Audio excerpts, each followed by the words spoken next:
Welcome back to the Embodied Leadership Podcast. I'm your host, Rachael Meeds, and we are going to be diving into a conversation about how you actually don't need to get rid of scarcity or fear or nervousness to create incredible fucking things in the world.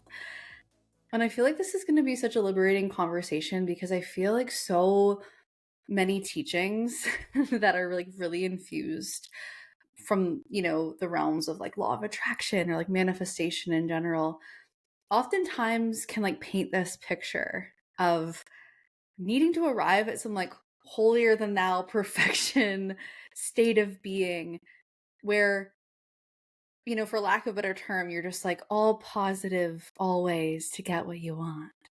And I just think it's a bunch of bullshit because we're actually here to experience the full spectrum of our humanity. We are here to experience the duality, the yum, the ouch, the highs, the lows, and to learn how to be in relationship with the multifaceted aspects of who we are while being able to cultivate a identity that supports us in being able to sustainably hold the true vision of success that we have. And if you've been here for a while, you've probably heard me talk about how I really believe that we, manifest or we consciously create what it is that we truly want in our lives based on who we are, not just what we think or feel on a day-to-day basis. Because if you think about it, right, you probably experience like hundreds of different variations of emotions on a day-to-day basis and thousands of thoughts.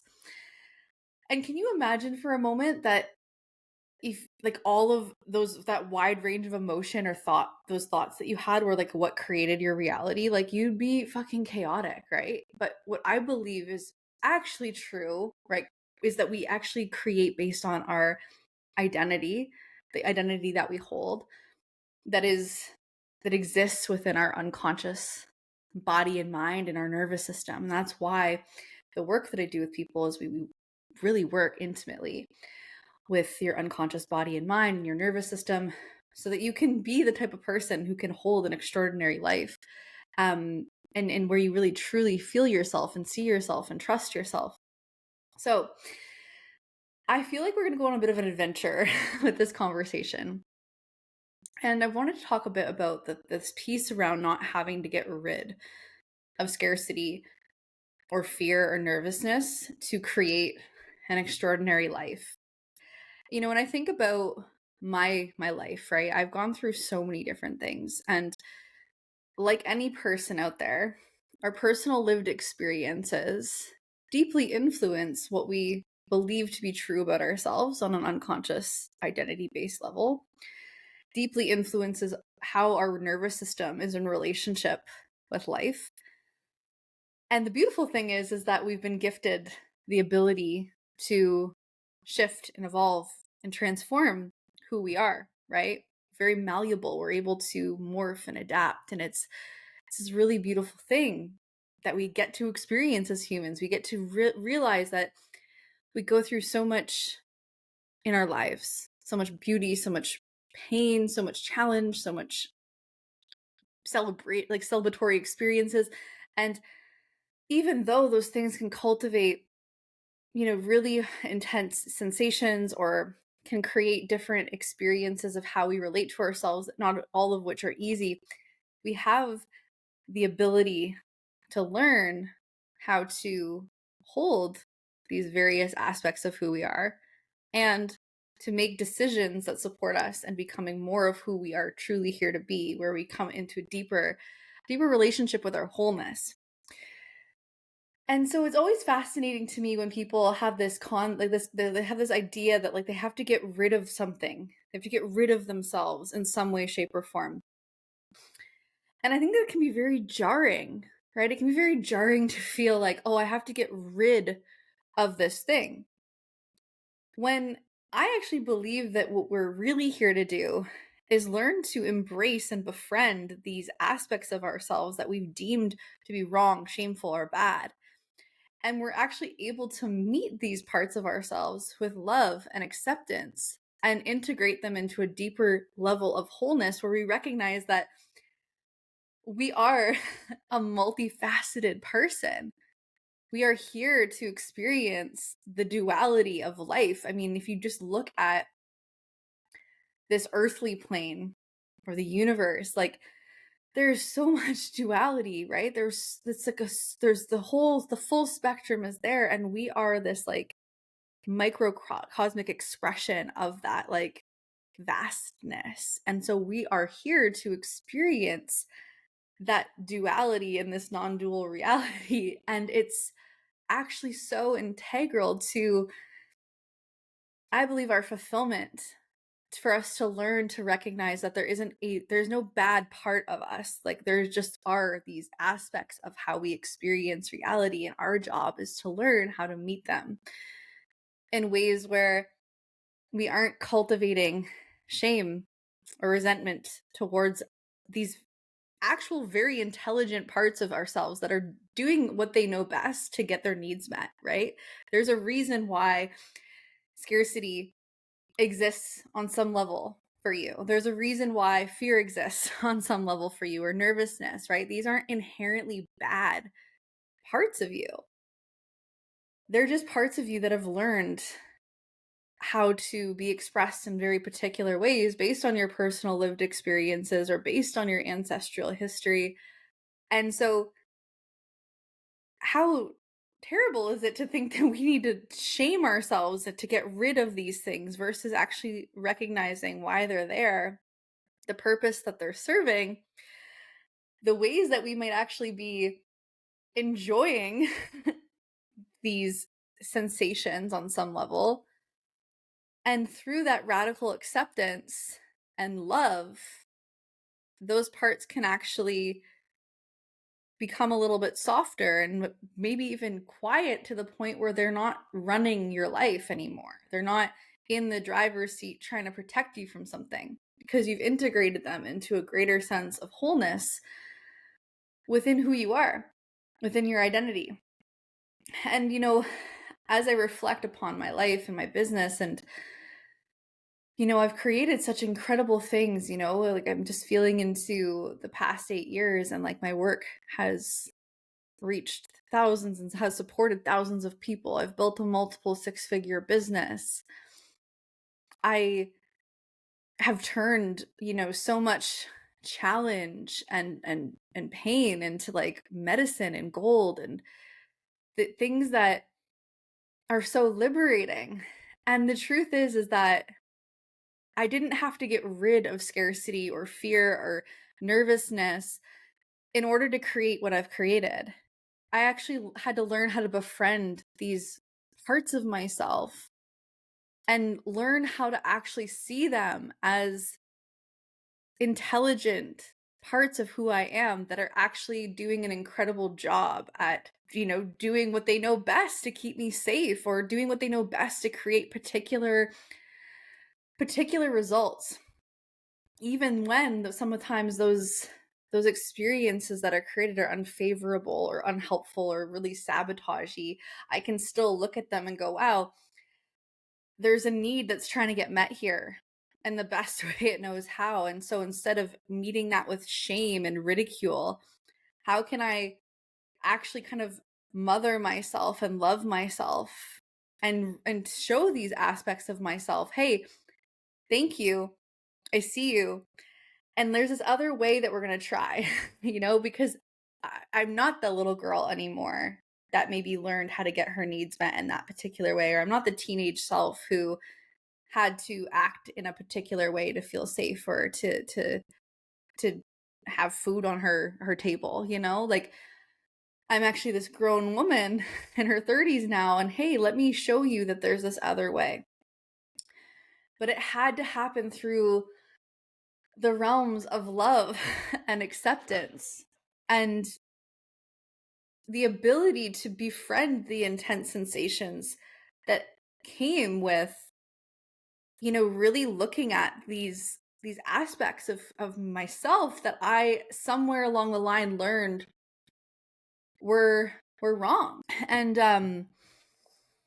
the more that I started to really hold these parts of my experience with this love and compassion, and I started to also recognize like where, actually I just did an episode last week that I recommend you listen to where I go deeper into, why we're always getting exactly what we want.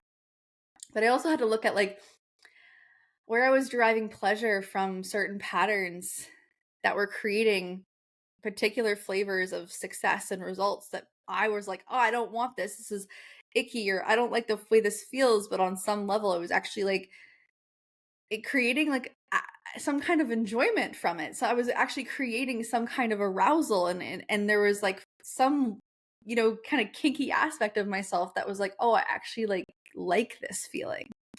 And then from that place of unshaming liking certain sensations that my body was actually like kind of addicted to, I was like, oh, I can get my needs met in a different way that actually create results that I really do truly want, that are really that are really conducive to the person I want to be, the business I want to have, the type of money I want to create.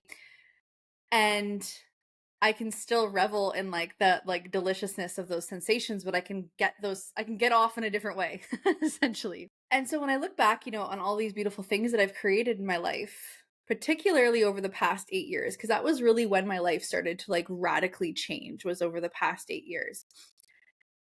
I did it scared. I did it brave. I did it when I was fucking terrified of failing. I did it even when scarcity was very present. I did it even when I was terrified of being rejected. I did it even when I was terrified of being misunderstood. Like those things existed even when I created the success, like the different chapters of success that I've built. And this kind of connects back into this piece that I was sharing initially around how I really believe that we create based on our identity based belief systems within like our unconscious and our nervous system versus like our day-to-day fears or worries or discomfort. And yes, like the nuances, like if we're in a particular flavor or state of being, and the quality of our thoughts and our feelings are perpetually really negative, and that'll inevitably create a personality, and that'll inevitably become an identity, right? So like, yes, there is nuance in that, like who you're being on a day-to-day basis, like of course it fucking matters, yeah.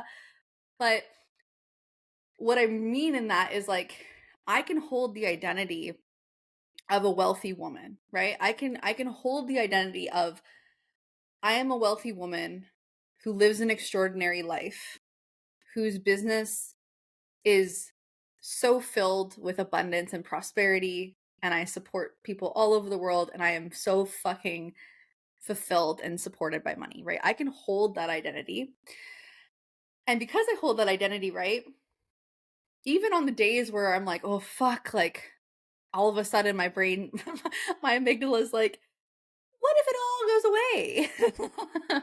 Or like, what if this all like crashes and burns? Or like scarcity creeps up and I get really afraid of losing something or not having enough of something. Well, I still hold that identity of this wealth embodied woman. And that identity based belief matters way more than my day-to-day emotions that are very fleeting, or my day-to-day thoughts that are not to be believed all the time. Like your feelings and your thoughts are not always facts. And if you're believing every feeling or every thought you have, you're going to live a very fucking chaotic, unsustainable, probably even unhealthy life. You're going to be fucking all over the place. Like it's not supportive. And so it's like, because I've, created that identity, and I have this ability to really see myself as that person, then when I have scarcity come up or fear, I'm able to be like, well, okay, let me sit with this. Let me sit with it. Let me feel the sensations. Let me be there for myself. Let me learn, like, love myself here. and meet myself here. And through the ability and the capacity to hold that and to feel that intense sensation, it always dissipates, right? Because feelings are just like energy in motion, right? They come and they go. And if we're able to just be with it, it always transforms and transmutes into something else. So long as I'm not identifying with that thought or feeling, then why the fuck would it impact what I create in my reality? It's just like, oh yeah, I'm human. I have emotions. Oh yeah, I'm human. I have wild thoughts. Like we all have wild, intrusive thoughts that were, some of which were like, what the fuck was that? You know, that's just part of the experience, right?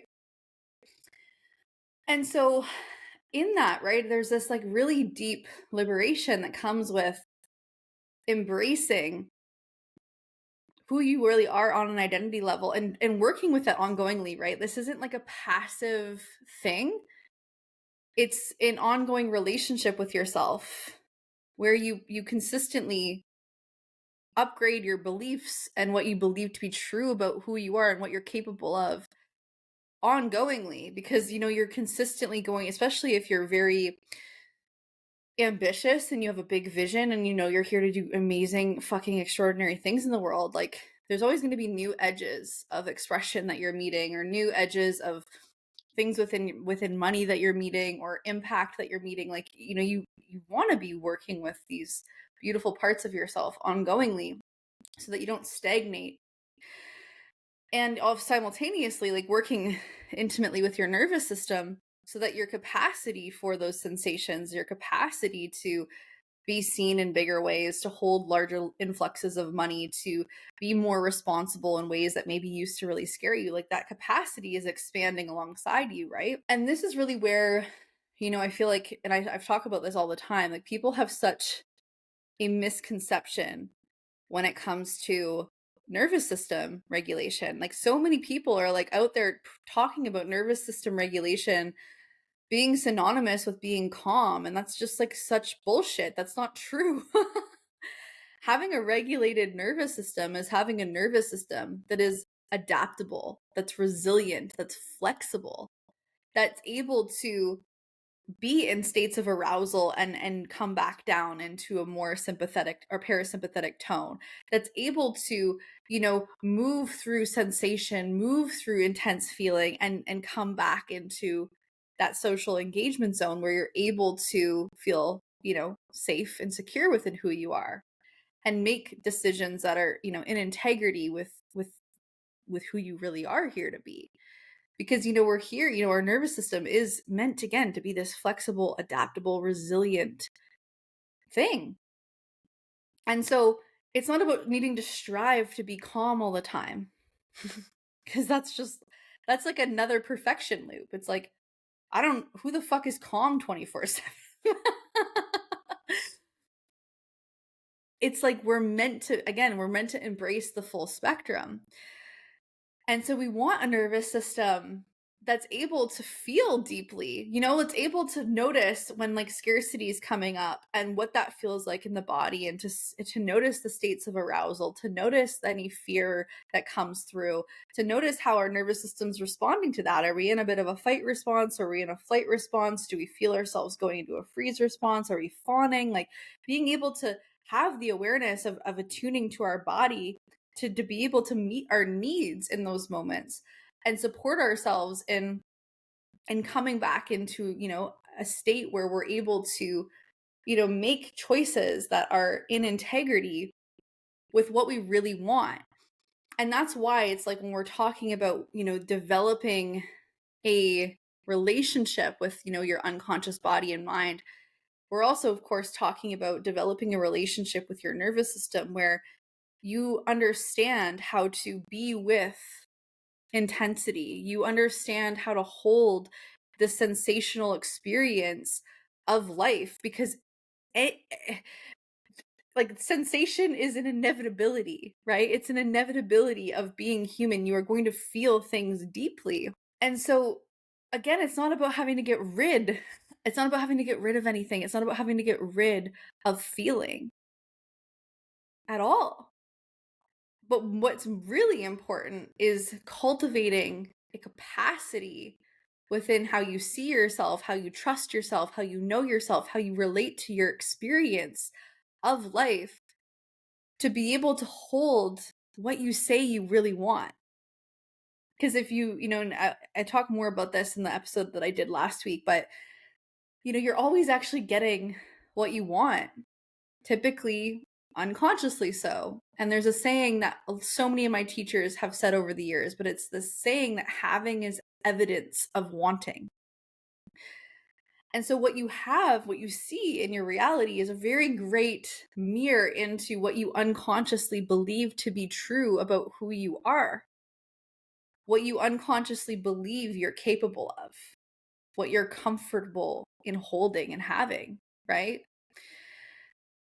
And so what we want to do is we want to expand that capacity, because consciously, if you're like, oh, I really want to be seen in big ways, I want to have my work reach thousands of lives, I want to be a best-selling author, I want to speak on stages, I want to be super known in the world, and I want my body of work to impact so many people. If you're consciously saying that I want this thing, but then unconsciously you totally get off on being rejected, you unconsciously are really attached to your perceived sense of safety within actually staying small. Unconsciously and within your nervous system, you actually really fear the level of responsibility that will ask of you.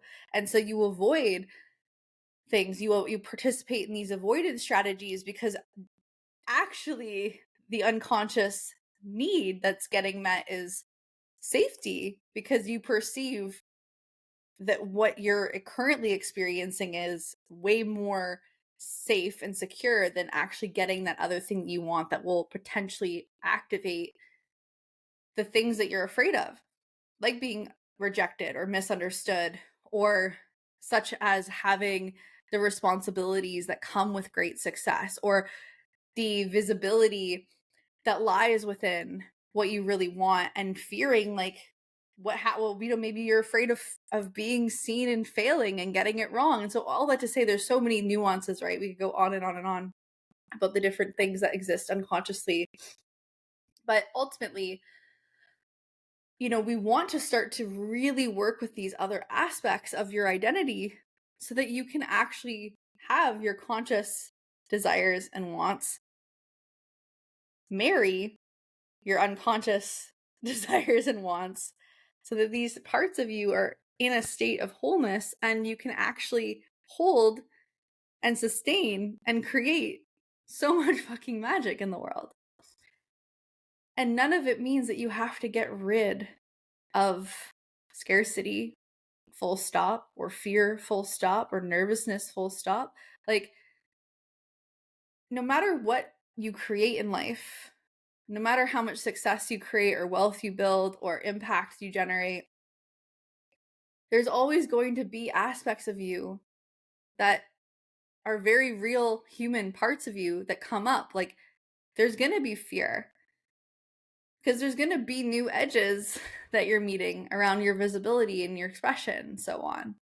There's going to be times when scarcity comes up, not because you don't have evidence that you're deeply taken care of, but because you're human and you have these very primal aspects of you that are seeking out threats. And so, you might have an experience where, yeah, you have so much money in your bank account, you create so much success, but then maybe you have a part of you that comes up that's like, well, what if I lose it all? Well, you don't have to get rid of that part. You just have to learn how to hold that part and know that you don't need to identify with it, and understand how to hold the sensations that come with that experience, so that you can, keep on fucking keeping on. You don't have to get rid of being nervous about being misunderstood or being rejected. Again, those are very primal parts of you. There was periods of your ancestry where being a part of the tribe, being liked and entrusted and the same, was actually integral to your survival. So it's okay that you have these primitive parts of you that are wow, if I'm misunderstood or rejected, that means something terrible is going to happen to me. Even though we're not existing in these, like, you know, at least in the Western world, we're not existing in these like hunter-gatherer tribal ways of being, right? Like, where, like, you know, you're genuinely going to get like eaten by a fucking lion if your tribe, you know, kicks you out of, you know, the group. Again, in speaking specifically about this Western world. And of course, there are parts in the world where it still is, you know, dangerous to speak up, to be seen in ways that are not deemed as appropriate, particularly by, you know, the governments and institutions of that location. But again, kind of coming back into because most of you that are listening to this are living in the Western world and are business owners and are leaders creating really beautiful big things in society, right? Like, you don't have to get rid of being nervous to be misunderstood or being nervous to be rejected, but you do need to learn how to befriend the discomfort of those things and know yourself and trust yourself and see yourself, so that you know that, like, when I get rejected or when someone misunderstands me or when like this thing happens, like, I know and trust myself to handle it, and I see myself and I love myself and I know who I am, I know how I serve, and I'm so embodied in my identity that I don't let that like completely derail me from the vision and the mission that I'm here fulfilling on earth, right? And so you know, there's so many different ways that we can really work with these beautiful aspects of our humanity. And this is the work that I do very intimately with my private clients. We go into these pieces in my membership Voice, which, you know, both of those things you can look at joining in the show notes. And, you know, the body of work that I facilitate is all around liberating your self-expression so that you can live this very enriching, fulfilling life. And we work intimately with your unconscious body and mind. We work intimately with your nervous system, because at the core of self-expression is literally it's your relationship with all of life, your relationship with yourself, and what you actually will allow yourself to create, what you will allow yourself to be, do, and have. Because your unconscious body and mind, your nervous system, is actually creating your entire fucking reality. And so it doesn't matter how bad you consciously want something, it's who you're being within these other aspects of yourself to be able to hold it, to sustain it, to actually create it ongoingly again and again and again in beautiful ways. And, you know, in my experience, because maybe you're like, well, what are some of the ways that you've, you know, really accessed these things within yourself, Rachael? And for me, it's, you know, one, I want to say, like, this is a day-to-day lifelong journey, and there is no quick fix. There is no, here's a Band-Aid solution. Although I'm sure your ego would love that. You know, you'd love me to wave my magic wand and go, here's the fucking thing. The truth is this is brave fucking work. And it requires you to face yourself again and again and again. It requires you to look at your shadow. It requires you to do the thing that makes you uncomfortable. It requires you to get down and dirty with your fucking emotions and truly hold the sensations that come up and not bypass your humanity. It requires you to really be willing to do the things that most people wouldn't even let themselves dream of because they're too afraid. And in my experience, you know, and I've talked a lot about this, but like, I work very deeply with breath work and hypnosis and somatic practices. I work very deeply with my body, with movement, with sound, with embracing my being, you know? And with my clients, that's so much of the work that we do as well, is like we deep dive into this work through the lens of somatic healing, through the lens of breath work and hypnosis, and really beautiful coaching techniques that are rooted in, you know, the unconscious body and mind, and helping you actually create sustainable change that is long lasting. Because yeah, you can keep banging your head against the wall, saying your affirmations, trying to like law of attraction your way to success, and maybe that works a little bit, but in my experience, it's like we're here to really hold and be with it all, to be with our humanity, to like know that, you know, no part of us is bad or wrong, and to really like embrace all the stuff that we've been like, this is shamey or this is wrong of me, and like to be like, no, like all of it is actually here for me to embrace. And the liberation that comes through that is fucking life-changing.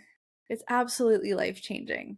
And so if you are really stoked on what I'm saying and you're like, yes, like I know that I'm here to have my work reach thousands of people. I'm here to sign dream clients on repeat. I'm here to be a best-selling author. I'm here to be, you know, one of the go-tos in my industry. I'm here to, you know, speak on stages and host retreats. I'm here for, you know, my body of work to reach so many people in the world. I'm here to create a huge impact. And maybe you're already like you're already doing those things, but you're like, I want to go wider. I want to go deeper. I want to feel more of my success. Cause maybe you've created so much success, but you're like, I just like having a hard time feeling it and holding it.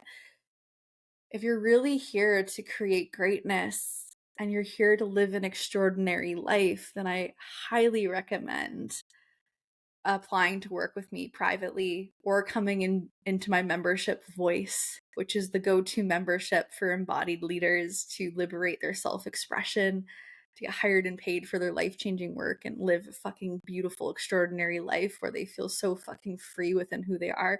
I highly recommend going to the show notes and jumping into a space to work together where we can go even deeper into these beautiful things. And if you enjoyed this episode, I highly recommend leaving a 5-star review. It helps this episode reach more people that will benefit from this work. And of course, as always, feel free to send me a DM. Let me know your takeaways or share this podcast episode with someone who may need to hear it. And I will see you next week. Mwah.